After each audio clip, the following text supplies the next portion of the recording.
So here's a really cool thing I learned at the Sabine camp today. This was from Anthony Gillespey, who learned it from someone else.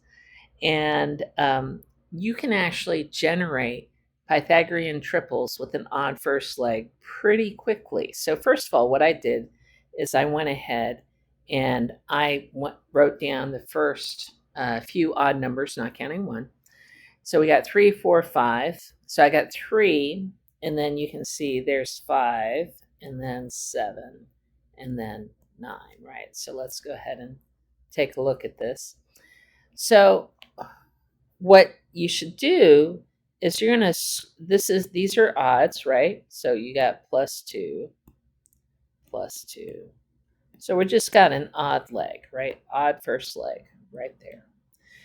You're going to square it. Square the odd first leg. What do you get? 9. All right. Now, if you split it in half, 9 divided by 2 is 4.5. All right. Look at the other two legs. Now, I'm not saying it's 4.5, but what's the number before 4? It's 4. And after 4.5, I'm sorry, before 4.5 is 4. And after 4.5 is 5. So let's try that again. 5 squared is 25. Split it in half. And you get 12.5. Well, so you got 12 and 13. So the first thing you notice is all these legs are just separated by 1, right? It's 4 and 5, 12 and 13, 24 and 25, 40 and 41.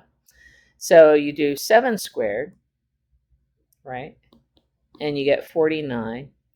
And now here's another thing you could do is you could just like either subtract 1 to get your first number. So you could say 49 minus 1 divided by 2, that's 48, so that's 24. So instead of doing the 0.5, you could do that, and then you know the next one's higher.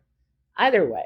So that led me to basically, here's your generating formula for your triple. It's 2n plus 1 is your leg, right? So that's your small leg. And it's odd. I should say odd small leg. And then what you got to do is you got to square it. So you're going to go 2n plus 1 squared. And we could just kind of use, so that's your first leg. I mean, take that number and that gets that. To get your first leg, you can go 2n plus 1 squared, subtract 1, and then divide by 2. And then the other one, the other leg will be 2n plus 1 squared plus 1 divided by 2.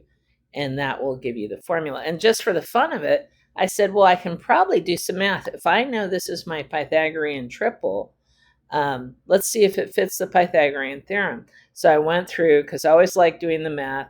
It's really ugly. So I just wrote the Pythagorean theorem. And we know which one's so this is the smallest leg, right? And then the second, so that's the small leg right there. And then you have the second leg, right? There. And then the other one is a hypotenuse because it's a bigger number.